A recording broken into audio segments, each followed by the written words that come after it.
So, paano kumuha ng general term of the given sequence if it is not first common difference? So, same procedure or same method from the first common difference. First, make table of values. Gagawa tayo ng table of values. So, sa table of values, meron tayong value ni n, yung value ni a sub n. Tapos, kung ang n ay 1, ang value ni a sub n ay si 3. Kung ang n natin ay 2, ang value ni a sub n ay si 7. Ang n ay 3, 13, ito. So, meron tayong 13. So, kung ang n ay 4, yun yung 21 uli. So, ang n natin ay 5, yun yung 31. So, same procedure from the first common difference. Subtract natin yung sequence. So, 7 minus 3. So, 7 minus 3, makukuha natin yung 4. 13 minus 7, 6. 21 minus 13, kaya makukuha natin yung 8.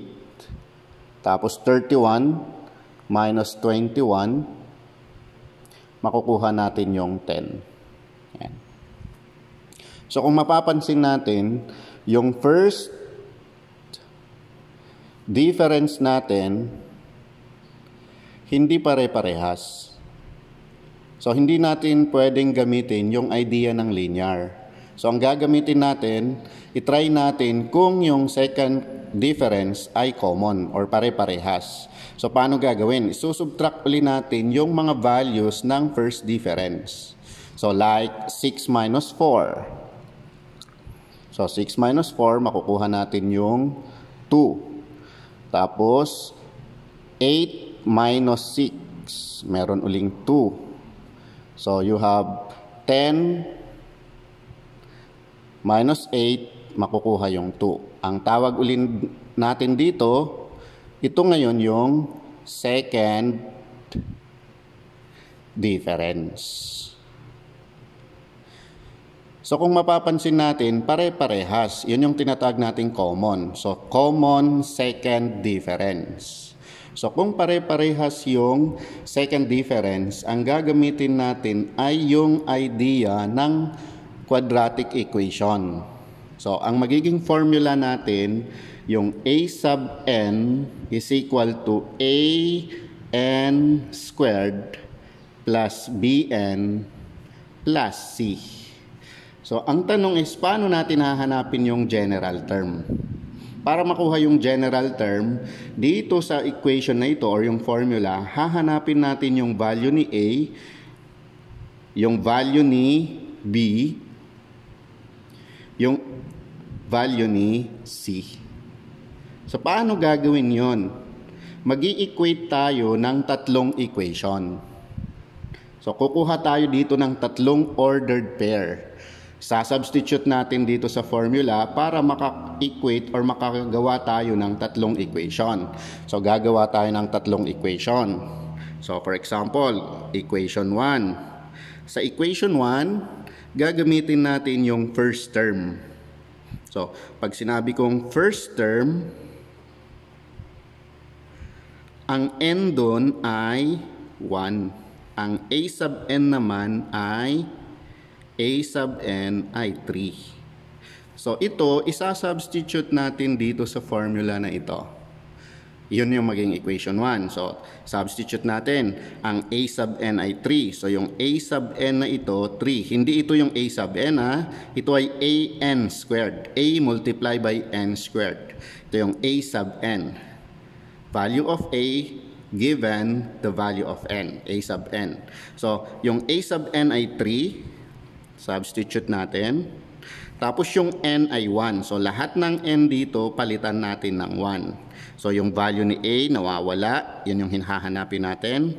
Yung n natin dito ay first term. So, 1, squared. Tapos plus B, ang n uli ay 1. Yung C, wala pa ring value kasi hahanapin natin. So, simplify lang natin 1 squared.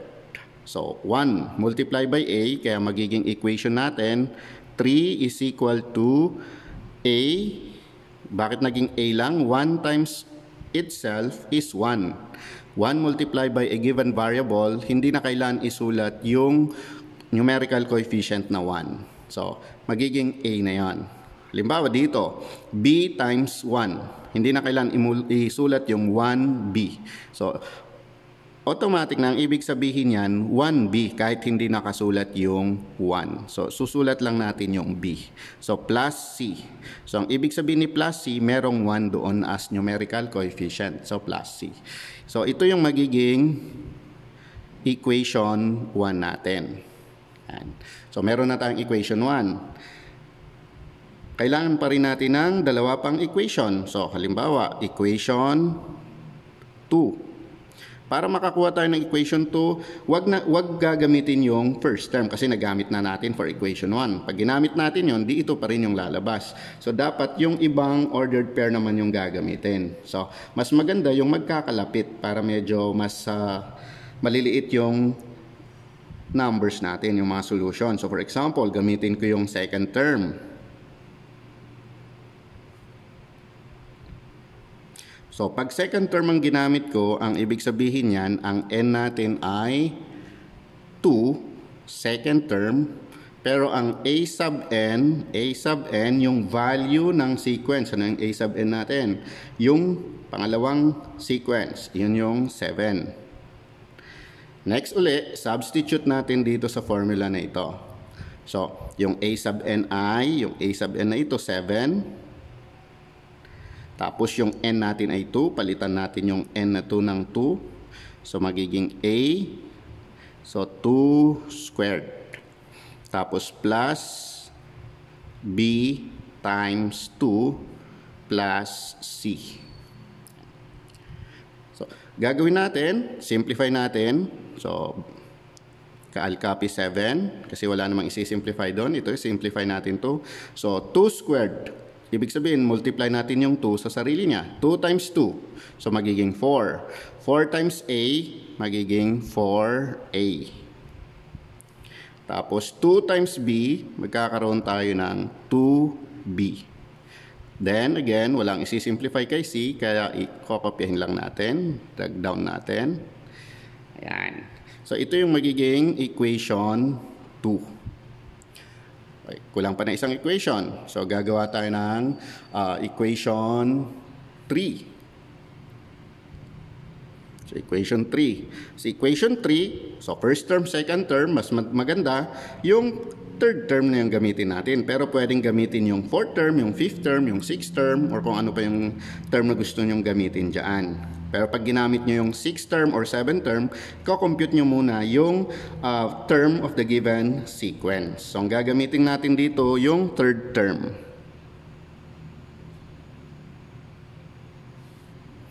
So, pag third term ang ginamit uli, ang n natin ay 3, pero ang a sub n natin, so ano yung pangatlong term doon? 13. So, substitute uli natin dito sa formula na ito. Ang a sub n ay 13. Tapos, isubstitute yung n. Kaya magiging a. Tapos, yung n ay 3. So, 3 squared plus b. Ang n uli ay 3. Tapos, plus c. So, simplify natin. So, magiging 13 ito. Wala namang isi-simplify sa kanya. So, squared uli na natin yung 3. Ang ibig sabihin nito, 3 times 3. Multiply natin sa sarili niya. So, 3 times 3, 9. 9 times A, magiging 9A. Medyo magkamukha yung 9 at A ko. So, lagyan natin ng konting art. 9A yan. So, 3 times B, maging 3B. Then again, Kopyahin lang yung C kasi wala namang masimplify. So, ito na ngayon yung equation 3. So, meron tayong equation 1, meron tayong equation 2, meron tayong equation 3. Ngayon, gagamitin natin yung idea ni elimination. Nakakuha na tayo ng tatlong equation. So, gamitin natin yung idea ni elimination. Mag-eliminate tayo ng variable para ma-solve natin yung ibang variable. Kaya ang tawag elimination. So, we are to eliminate some variable. So, kung titingnan nyo yung equation 1, equation 2, equation 3, ang madaling i-eliminate dito ay yung variable C. So, eliminate natin yung variable C. Gamitin muna natin yung equation 2 minus equation 1. So, equation 2 minus equation 1. So, ang equation 2 natin ay 7 is equal to 4A plus 2B plus C. Ang equation 1 natin, so minus 3 is equal to A plus B plus C. So, ngayon, eliminate natin yung variable C. Subtraction. So, pag sinabing subtraction, change the sign of the subtrahend and proceed to the rule of addition. So, 7 minus 3, ang makukuha natin ay 4. So, kung ayaw nyong palitan yung sign, subtraction. So, 4, ibig sabihin uli nito, merong 1 dito. So, 4 minus 1, kaya magkakaroon ng 3A. Merong 1 dito, 2 minus 1. So, magkakaroon ng positive B. Okay. So, kung nalilito kayo, pwede niyong i-change yung sign. For example, this will be 7 minus 3. This will become subtraction. This will be subtraction. And this is subtraction. Then, 1 minus 1, magiging 0. Kaya nga tawag ay elimination. So, tawagin natin itong, or pangalanan natin siyang equation 4. Okay. Ano yung next step na gagawin? Dapat makakuha tayo ng isa pang equation na may variable A at variable B lang. So, gamit uli yung tatlong equation, mag-i-eliminate uli tayo ng isa. So, pwedeng ang gamitin natin ay si equation 3 and equation 1. Or pwedeng si equation 3, equation 2. So, dito sa example natin, ang gagamitin natin ay eliminate natin yung variable C dito sa equation 3 minus equation 2. So, kunin natin yung equation 3. Ang equation 3 natin ay 13 is equal to 9A plus 3B plus C. So, kunin natin yung equation 2. 7 is equal to 4A plus 2B plus C. So, ang operation uli ay subtraction. So, susubtract lang naman natin lahat yan. So, ibig sabihin, subtract dito, subtract. So, change the sign of the subtrahend and proceed to the rule of addition. So, rule of addition in a given integers, unlike sign, subtract follow the sign of the bigger number. So, subtraction. So, 13 minus 7. So, makukuha natin ay 6. 9 minus 4. Makukuha natin ay 5. Pero, merong variable na A. Tapos, 3 minus 2. Ang makukuha natin ay B. So, 1 minus 1, mai-eliminate ulit ito, magiging 0. So, ito yung magiging equation 5. So, meron tayong equation 4, meron tayong equation 5. So, kung titingnan nyo yung equation 4 at equation 5, pwede nating isolve ngayon yung variable A. Paano ngayon isosolve yung variable A? Again, Yung idea pa rin ni elimination. I-eliminate natin ngayon yung value ni B. So, paano natin gagawin yon? Para makuha yung value ni A, so dito ko na ilalagay yung next solution natin. So, para makuha natin yung value ni A,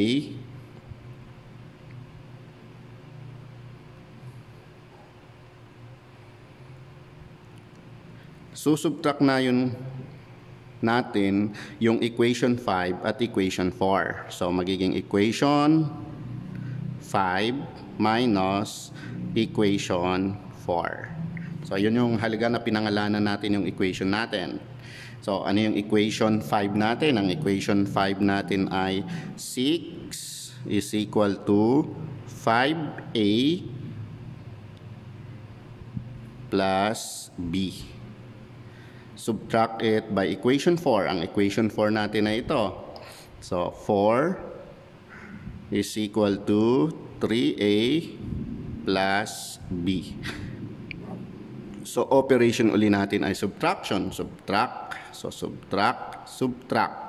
So, 6 minus 4, meron tayong 2 is equal to, subtract natin to, 5 minus 3, magiging 2A. Tapos, 1 minus 1, ma-eliminate yung B. So, i-simplify lang natin ito para makuha yung value ni A. Ibig sabihin, dapat tanggalin natin yung coefficient ni variable A. Paano natin tatanggalin? Gagamitin natin yung division property of equality. So, i-divide natin kung ano yung numerical coefficient ng variable in both sides. So, divide natin dito si 2. Divide dito si 2. Kaya pag dinivide natin to, ang lalabas na value ngayon ni A ay 2 divides by 2 magiging 1. So, meron na tayong value ni A. Nakuha natin yung value ni A.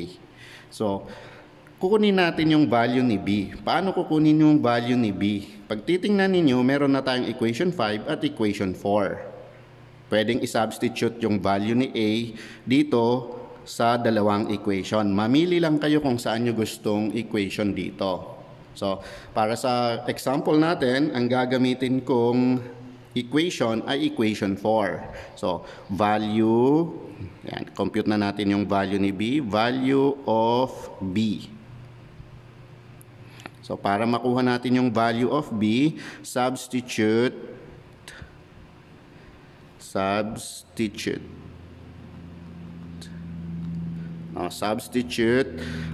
A is equal to 1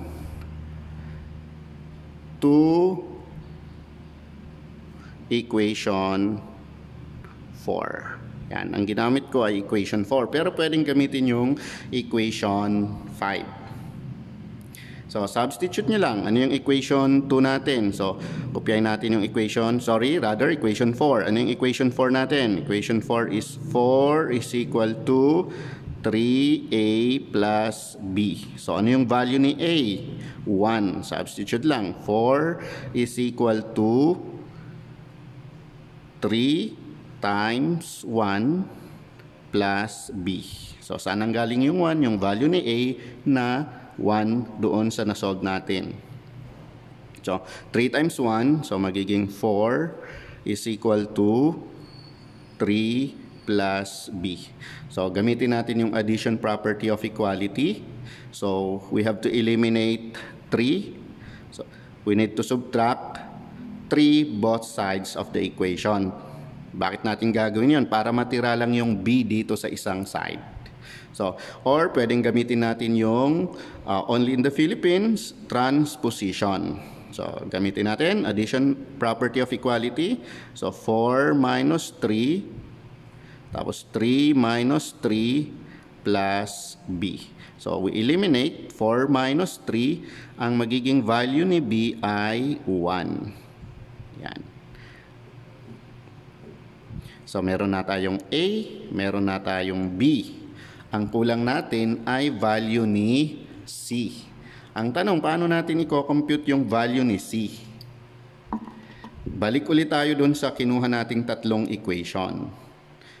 Balik tayo sa kinuha nating tatlong equation.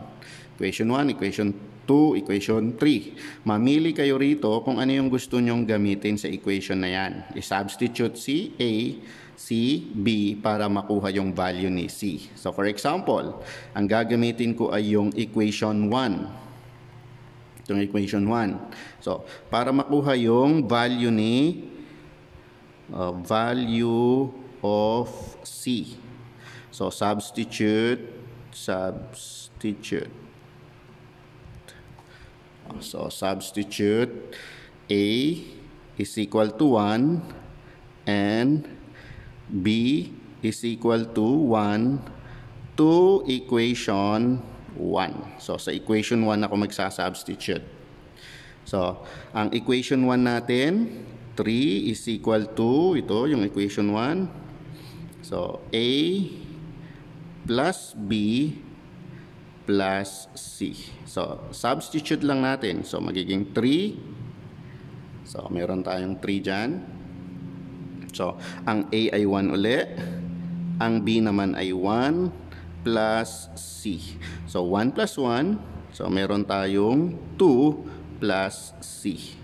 So addition property of equality. Gamitin natin yung addition of property of equality.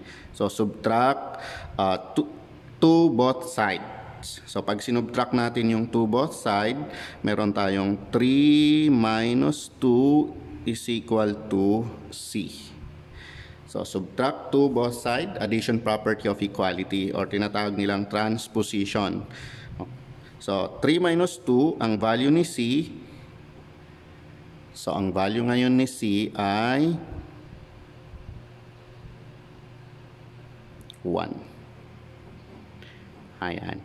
So balik tayo doon sa unang formula natin. Sabi natin kanina, hanapin natin yung value ni A, yung value ni B, yung value ni C. Kung nakuha na natin yung value ni C, para makuha natin yung general term, isa-substitute natin dito sa original na equation or yung formula na ito. So ano ngayon yung magiging general term natin? So substitute lang yung A, yung B, yung C dito sa equation na yan. So general term, lagyan natin dyan. So general term. Yan. So substitute the obtained value of A, value of B, and value of C. So meron tayong A sub n.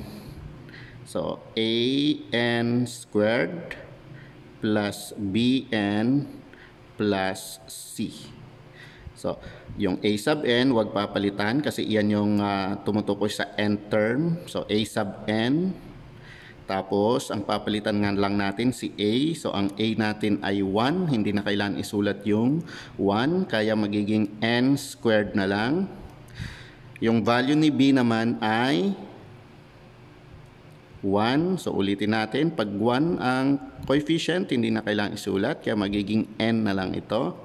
Tapos, yung value ni C, 1. Siyempre, walang variable. Kaya kailangan isulat si 1. So, 1. So, ito na ngayon yung magiging general term natin. So, sequence ang pinag-uusapan, kaya dapat where n is greater than or equal to 1. So, yan yung magiging general term.